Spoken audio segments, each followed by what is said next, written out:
International African Women's Day will be commemorated on July 31st this year under the theme all around the celebration of the victories gained so far, although these victories are partial.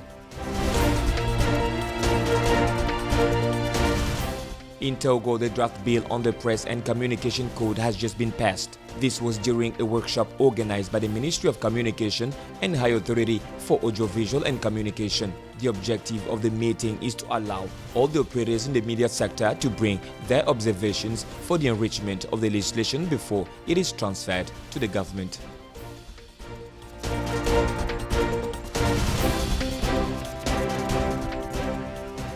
Talks between US and Chinese trade officials seeking ways to end a year-long trade war lasted barely half a day before ending on Wednesday with a terse response from China's foreign ministry to US President Donald Trump's warning not to stall. That's all for our top stories today. Stay tuned for more details in this newscast. The future bill contains 190 clauses. It brings positive developments to the profession, including the redefinition of the profile of the Togolese journalist, the consecration of the notion of press enterprise, and taking into account the online media. Organized with the support of the Embassy of France through the project of training and support to the audiovisual and media sector, these medias are attended by some 50 representatives, including professional press organizations, public media, journalism schools and institutes, and other communication professions. The 2019 edition of the Pan-African Women's Organization is entitled Celebrating Partial Victories. The celebration of 31st July thus offers African women a framework for exchanges with their governments on the major constraints to their well-being and to the development of the continent. As such, the Pan-African Women's Organization annually calls its member countries to celebrate 31st July in order to create the opportunity to capitalize on the achievements made in favor of gender equality and to strengthen the debates on the rights of women and development in Africa. The women of Africa, in the wake of the independence of some of their countries and in spite of the artificial borders of languages, political opinions, overcoming contradictions, these women have decided to unite and have formed a single association in order to better get to know one another, to give and take experiences, to combine their efforts for the emancipation of women on the African continent. The association is the Pan-African Women's Organization. The total liberation of the African continent, the elimination of the apartheid, and the establishment of a common justice that defends human rights as a human being became the priority objectives. Thus, on July 31st, 1962, was created in Dar es Salaam, Tanganyika, the current Tanzania, the Conference of African Women, the first women's organization in Africa that will become the Pan-African Women's Organization following the Dakar Congress in 1974, or July 31st was dedicated to African Women's Day. We have come a long way, but we still have a long way to go, the women say. There are many causes of stress at work. Knowing how to manage your stress at work is essential to avoid burnout. For the generation of millennials or internet generation, which will account for 75% of assets in 2025, according to a Women Up study, well-being is the first criterion of loyalty to a company. So the question is not, should we be happy at work, but rather, how can we cultivate well-being at work? There is no magic recipe for this.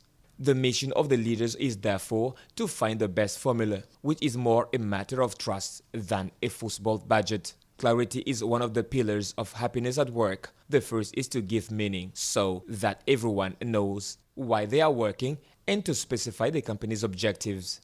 According to the 2019 Choose My Company survey, one of the first criteria for happiness at work is to see the impact of his or her work in the success of the company.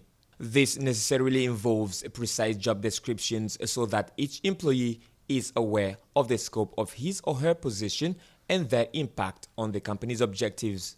On the other hand, the framework of the company must also be sufficiently clear to allow everyone to know their little wiggle room, both in terms of decision-making and in terms of the posture to be adopted. Once the objectives and the framework are defined, all the conditions are met to offer freedom in the planning of work.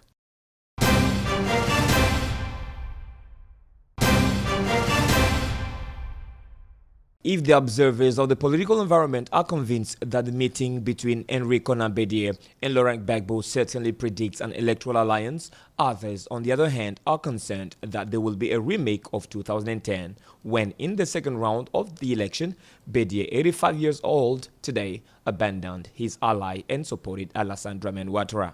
Many argue that this alliance, even though it does not give rise to an electoral pact, shows that the opponents do not necessarily want a beautiful bride, but clearly the departure of Ouattara. The most skeptical speak of a failure of political generation because, according to them, to find themselves 10 years later with the same politicians with just a shift from one party to another does not bode anything good. But for Enrique Nabedier, letting pessimism guide their action will not make Ouattara leave. In this interview, the leader of the Democratic Party of Côte d'Ivoire said he was confident for the future because the failure of 2010 is a lesson written in blood to prevent Côte d'Ivoire from slipping into a political entanglement again with people dying. Bedier and Koudouk Gbagbo called on the authorities to carry out a profound reform of the Independent Electoral Commission, whose credibility will be the prerequisite for the consolidation of social peace in Côte d'Ivoire and for the organization of free and fair elections in 2020. This dynamic that's set in motion to make Ouattara or his successor leave is perceived as a non-event by Kobna Kwasi Adjumani, spokesman for the Rally of Oufouettistes for Democracy and Peace. The latter maintains that Bedier has no more soldiers to fight. That's some clinical politics right there. In other words, between the will and feasibility, there are thousands of Ivorians to convince, who, according to him, have turned over the page Bedier and Gbagbo. Today, they say the Ivorians are united around a single idea, the reconciliation between children of the same homeland. A clean victory for RHDP in 2020 in the first round. This is what the powerful sees, but Koudouk Gbagbo and Bedier seem to reply, it will not pass through us. Standing in the way against Ouattara, perhaps, since Gbagbo's return to Côte d'Ivoire is not completely resolved, as the latter is waiting in Belgium for a decision by the International Criminal Court.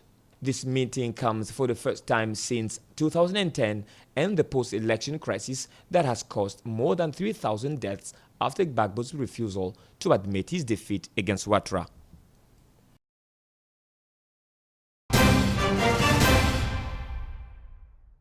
As United States Trade Representative Robert Lighthizer and Treasury Secretary Steven Mnuchin landed in Shanghai on Tuesday, Trump accused Beijing on Twitter of stalling and warned of a worse outcome for China if it continued to do so. The 12th round of high-level economic and trade consultations between China and the United States conducted in Shanghai on Wednesday.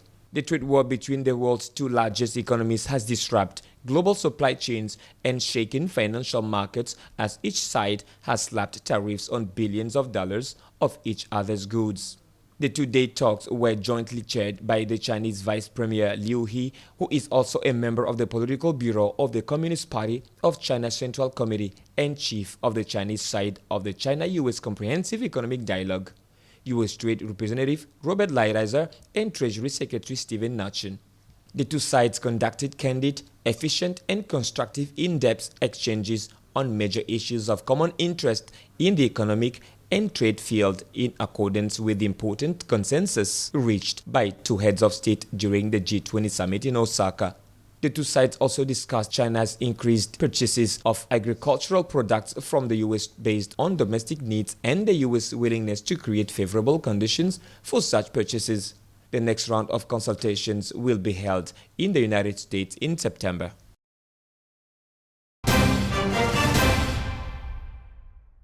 In a bid to gain greater market share in Brazil's competitive ride-sharing sector, Chinese company Didi Xujing has begun offering financial services for drivers, which is a move that has been warmly welcomed in the countries as millions of people do not have access to bank accounts. A couple years ago, local resident Jose Fernando Da Silva lost his job and wanted to become a driver for a ride-sharing company. However, he didn't have a bank account to receive his earnings. He wasn't alone, as tens of millions in Brazil don't use formal banking. It was exactly this reality that prompted Chinese firm Didi Chuxing to launch a payment card for drivers to get people like Silva to join their local Didi's 99 app.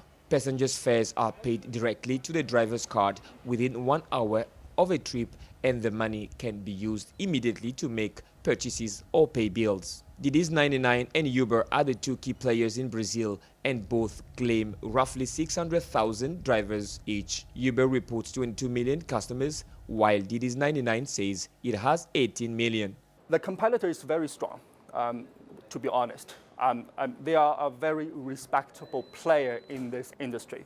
But we truly believe we can offer a better solution and we can win in the long run, right?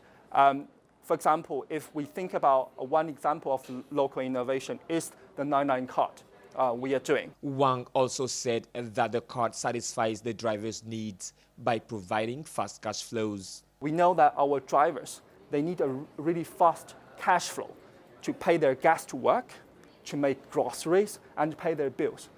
When we do surveys asking them, what is the true differential of Didi's offering? 99 card is always mentioned as one of the key innovation differences. Didi's partner in the 99 card said working with people outside the banking system opens a large market in developing countries like Brazil. This partnership between Didi and MasterCard is innovative because it allows for the financial inclusion of millions of people who do not have access to banking system. In Brazil, there are 60 million people who do not have bank accounts, said Paulo Frossar, Vice President for Business Development at MasterCard Latin America. Brazil is the world's largest market for Didi outside of China, and the company claims to have ambitious plans and innovative ideas to further strengthen its position in this key Latin America economy. At least 57 prisoners died during a clash between rival factions in prison in the Amazon states of Pará in northern Brazil. The superintendent of the penitentiary system of Pará has confirmed the deaths of prisoners from the Altamira Region Recovery Center, 16 of whom were beheaded. In addition to the death, several people were injured and 2 prisoner officers were once taken hostage in the clash last week. According to the press office, the confrontation began at 7 o'clock a.m., the breakfast hour, when members of a criminal organization invaded the complex where members of a rival faction were held. The prisoners then began a hard confrontation with artisanal weapons, locking the rooms, and set fire to the premises. The flames spread through the pavilion and caused death by suffocation. The military police, the civil police, and the paracourt rushed to the prison complex and managed to contain the situation as well as negotiated the release of the hostages, but the names of the dead or the criminal organizations involved were not yet identified. After the situation was controlled, those involved in the attack were transferred to individual cells and isolated from others. The Altamira Regional Recovery Center, located about 850 kilometers from the capital of Pará, has the capacity of 200 prisoners, but now houses 311 people. This is the second largest massacre in Brazilian prisons in 2019. This May, 55 were killed in less than 48 hours in 4 prisons in the city of Manaus, also in northern Brazil, an occasion that sparked an intense debate about prison conditions in the country.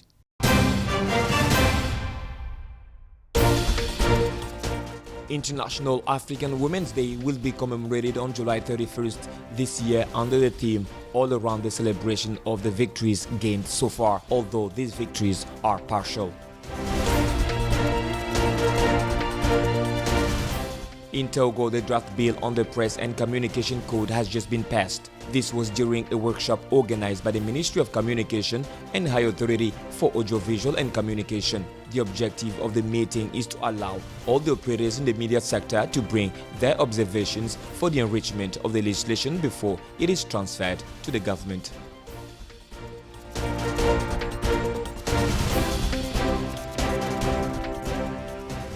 talks between US and Chinese trade officials seeking ways to end a year-long trade war lasted barely half a day before ending on Wednesday with a terse response from China's foreign ministry to US President Donald Trump's warning not to stop.